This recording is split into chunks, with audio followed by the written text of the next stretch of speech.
Hello students, Gargi tutorial ক্লাসে তোমাদের স্বাগত জানাই।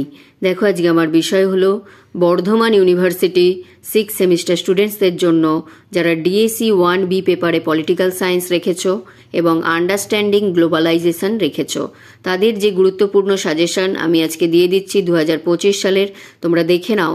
তার আগে বলে রাখি, তোমাদের এর আগের ভিডিওতে আমি বলে দিয়েছিলাম আমি 9টা সাবজেক্ট নিয়েছি।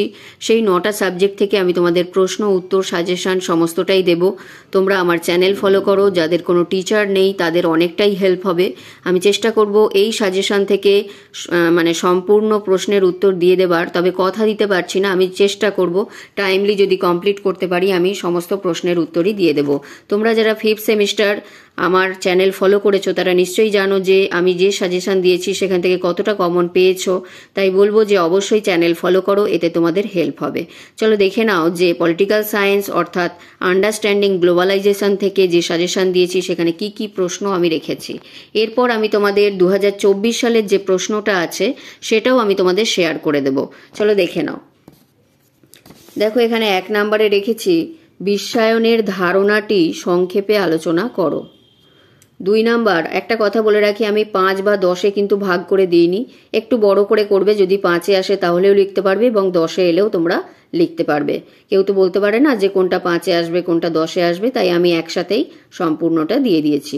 2, দেখো বিশ্বায়নের ইতিবাচক বা সদর্থক, নেতিবাচক বা নর্থক দিকগুলি সংক্ষেপে আলোচনা করো। তাহলে ইতিবাচকও দিতে পারে বা সদর্থক দিতে পারে, যে কোনো একটা দিতে পারে, আবার দুটোই একসাথে দিয়ে দিতে পারে। ধরো ইতিবাচক দিল না, সদর্থক দিল, তাহলেও তোমরা মনে করবে যে ইতিবাচকটাই চাইছে। তো নেতিবাচক দিয়ে দিল বা নেতিবাচক দিল না, নর্থক দিল, তাহলেও জানবে যে তোমরা নর্থক বা নেতিবাচক চাইছে, দুটোই একই কথা। এরপর দেখো 3 নাম্বার, বিশ্বায়নের সঙ্গে সঙ্গতি রেখে ভারতীয় অর্থনীতিতে যে সব পরিবর্তন ঘটেছে তার মধ্যে কয়েকটি উল্লেখ করো। এরপরে দেখো 4 নাম্বার, ভারতীয় অর্থনীতিতে বিশ্বায়নের প্রভাব বা সুফলগুলি কি কি। এরপর দেখো 5 নাম্বার, ভারতের উপর বিশ্ব ব্যাংকের প্রভাব সম্পর্কে একটি টিকা লেখো। এরপর দেখো 6 নাম্বার, সন্ত্রাসবাদ সম্পর্কে সংক্ষিপ্ত আলোচনা করো। 7 নাম্বারে রেখেছি সন্ত্রাসবাদের কারণ কি, এর প্রভাব প্রতিক্রিয়া সম্পর্কে লেখো। 8 নাম্বারে রেখেছি সন্ত্রাসবাদ প্রতিরোধের উপায় কি। 9 নাম্বারে দেখো বিশ্বায়নের অর্থ কি, বিশ্বায়নের প্রধান বৈশিষ্ট্যগুলি লেখো। 10 নাম্বারে দেখো ভারতীয় অর্থনীতির ওপর বিশ্বায়নের প্রভাব, ভারতীয় অর্থনীতিতে বিশ্বায়নের প্রভাব সম্পর্কে আলোচনা করো। তারপরে দেখো 11 নাম্বারে বিশ্বায়নের ব্যাপ্তি কিভাবে সন্ত্রাসবাদকে প্রভাবিত করেছে। 12 নাম্বারে তুমি কি মনে করো বিশ্বায়ন মূলত পাশ্চাত্যকরণের একটি প্রক্রিয়া। 13 নাম্বারে স্থানীয়করণ বলতে কি বোঝো, এর ইতিবাচক বা নেতিবাচক দিকগুলি লেখো। ইতিবাচক মানে তুমি সুফল ধরতে পারো বা সদর্থক ধরতে পারো, নেতিবাচক মানে কুফল ধরতে পারো বা নর্থক ধরতে পারো। তাহলে এটা একটা প্রশ্ন 13 নাম্বারে গেল। এর পরের পেজে দেখো 14-তে রেখেছি বিশ্বায়নের পটভূমিকায় মুক্ত বাণিজ্যের ভূমিকা ও উন্নত ও উন্নয়নশীল দেশগুলির সংঘাত আলোচনা করো। 15 নাম্বার দেখো ভারতের দারিদ্র্য দূরীকরণে উদারীকরণ ও বিশ্বায়নের প্রভাবগুলি আলোচনা করো। 16 নাম্বার দেখো বিশ্বায়ন ও বিশ্বায়নবাদী সংস্কৃতি বিরোধী আলোচনা করো এবং 17 নাম্বারে বিশ্বায়নের প্রধান 3টি ধরন সম্পর্কে আলোচনা করো। তাহলে এই 17টা প্রশ্ন আমি রেখেছি আমার সাজেশনে। এইগুলো অবশ্যই আমি তোমাদের দিয়ে দেওয়ার চেষ্টা করব প্রশ্নগুলো।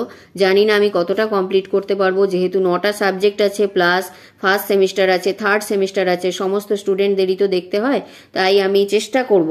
তো আগের বার 5th সেমিস্টারে যে বলেছিলাম আমি কথা দিয়েছিলাম এবং শেষও করতে পেরেছিলাম, আশা করছি এবারেও পারবো। তাই বলছি তোমাদের যাদের টিচার নেই তোমরা অবশ্যই চ্যানেল ফলো করো এবং এখন থেকে যে যে প্রশ্ন উত্তর এবং সাজেশন আমি দিচ্ছি তোমরা খাতায় তুলে সেগুলো পরীক্ষার প্রস্তুতি নাও। এবং আমি বলেছিলাম যে 2024 সালের প্রশ্নটা তোমাদের সাথে আমি শেয়ার করে দেব। এই হচ্ছে 2024 সালের প্রশ্ন। দেখো তোমাদের যেটা হচ্ছে আন্ডারস্ট্যান্ডিং গ্লোবালাইজেশনস, এটা হচ্ছে অর পার্ট। প্রথমের পার্টটা আসছি, প্রথমের পার্টটা দেখো এখানে আছে।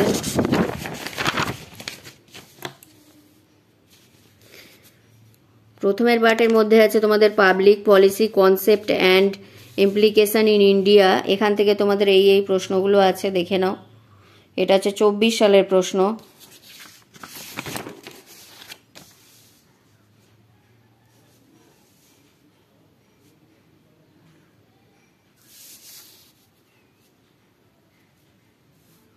আর এটা তোমাদের হচ্ছে যেটা অর পার্ট, অর্থাৎ তোমাদের গ্লোবালাইজেশনস মানে বিশ্বায়ন থেকে এই প্রশ্নগুলো।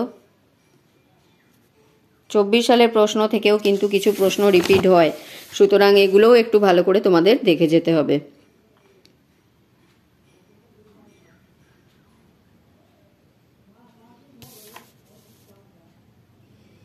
এই হচ্ছে প্রশ্ন। তাহলে সমস্তটাই আমি দিয়ে দিলাম, সাজেশনও দিয়ে দিলাম, আগেই দিয়ে দিলাম, কারণ এর থেকে আমি এবার প্রশ্নগুলোও দিতে থাকবো। আগে সাজেশনগুলো দিই, তাহলে তোমরা চ্যানেল ফলো করো, তোমরা অনেকটাই হেল্প পাবে। এবং অবশ্যই একটি লাইক করে দিও, এবং যদি মনে হয় বন্ধুদের মধ্যেও শেয়ার করে দিও, কারণ প্রত্যেকের উপকার আমি চাই, যাতে প্রত্যেকে উপকৃত হয়। দেখা হচ্ছে পরবর্তী ভিডিওতে।